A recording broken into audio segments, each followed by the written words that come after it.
उद्धव ठाकरेला मी आता सांगितलं, उद्धव ठाकरेंना 2.5 वर्षात मुख्यमंत्रीपद समजलंच नाही आहे, त्यामुळं ते असे बोलतात आहे.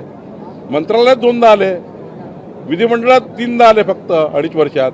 त्यांना पुन्हा त्या ठिकाणी तपासच केला नाही कधी.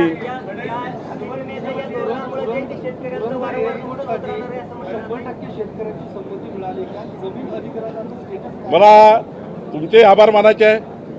मी पुणे पत्रकार संघाचे, पुणेच्या सर्व मीडिया टीमचे आभार मानतो की मागच्या वेळी जी मी बैठक घेतली होती आणि माझं आव्हान माननीय मुख्यमंत्र्यांचं, अजितदादांचं आव्हान तुम्ही पोहोचवलं आणि पुणे विमानतळाच्या जमिनीबद्दलचा भूसंपादनाचा एक तिढा निर्माण झाला होता. त्या तिढ्यामध्ये आपण सर्वांनी साथ दिली. आता 90% जमिनी त्या ठिकाणी भूसंपादन झाल्या आहेत, म्हणजे परमिशन मिळालेले आहेत.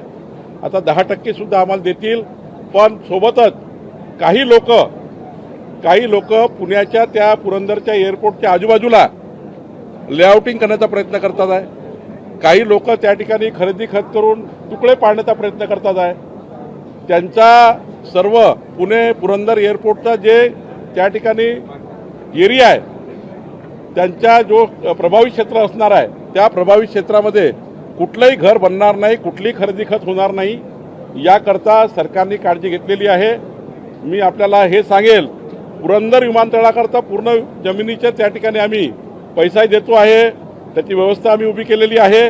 परंतु विमानतळाचा जो त्या ठिकाणी प्रभावित क्षेत्र आहे, त्या क्षेत्रामध्ये कोणत्याही पद्धतीचं चुकीचं घरं बनणार नाही, उंच इमारती बनवून त्या ठिकाणी विमानतळाला धोका निर्माण होणार नाही.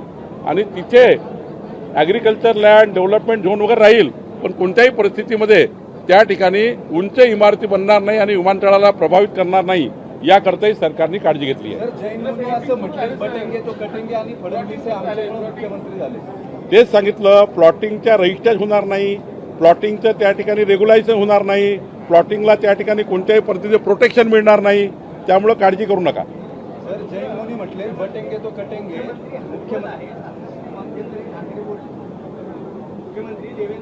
कोण ठाकरे? अच्छा, उद्धवजी ठाकरे बोलले. नाही, राजसाहेब आहेत, उद्धवजी आहेत. उद्धव ठाकरे पुण्यात असं म्हटले की मुख्यमंत्री हे 5वी बहुमत असताना देखील आता हतबल झालेले आहे, असं त्यांनी विधान केलं. महाराष्ट्राच्या इतिहासामध्ये मी 25 वर्ष सभागृहात आहे. या महाराष्ट्रामध्ये सर्वात हतबल मुख्यमंत्री उद्धव ठाकरेजीला मी बघितलं आहे. त्यांच्या खिशात कधी पेन नव्हता हे बघितलेलं आहे. 2 दिवस विधिमंडळात आलेले बघितले आहे, 2 दिवस मंत्रालयात आलेले बघितलेले आहेत. मी कोरोनाच्या काळामध्ये कधी रस्त्यावर येऊन त्यांनी कुणाची त्या ठिकाणी मदत केली नाही.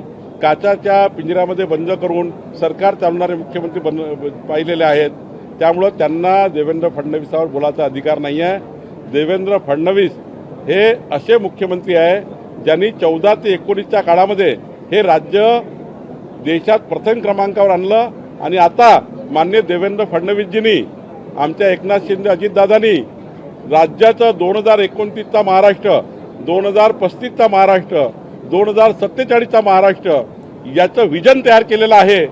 जर उद्धव ठाकरेला वाटतं, पाहून घ्या एकदा की 2047च्या महाराष्ट्राचं विजन काय केलं आहे, कुठल्या पद्धतीनं पुणे बदलणार आहे, कुठल्या पद्धतीनं मुंबईचा विकास होणार आहे, कुठल्या पद्धतीने नागपूर नाशिक बदलणार आहे, याचं संपूर्ण विजन डॉक्युमेंट तयार करणारे माननीय देवेंद्र फडणवीस राज्याचे सर्वात सक्षम मुख्यमंत्री आहेत. याबद्दल राज्याच्या 14 कोटी जनतेला कॉन्फिडन्स आहे, उद्धव ठाकरेला नाही आहे.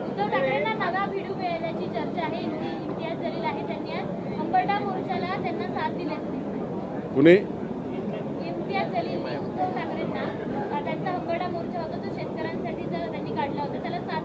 ते साथ देतीलच. कारण उद्धव ठाकरेचे जेव्हा खासदार निवडून आले तेव्हा पाकिस्तानचे ध्वज फडकले होते, नाशिकमध्ये, परभणीमध्ये फडकले होते आणि धाराशिवमध्ये फडकलेले होते. जेव्हा उद्धव ठाकरे विजयी झाले लोकसभेमध्ये तेव्हा पाकिस्तानचे ध्वज फडकताना पाहिले. त्यामुळे असे लोक त्यांना साथ देणारच आहे.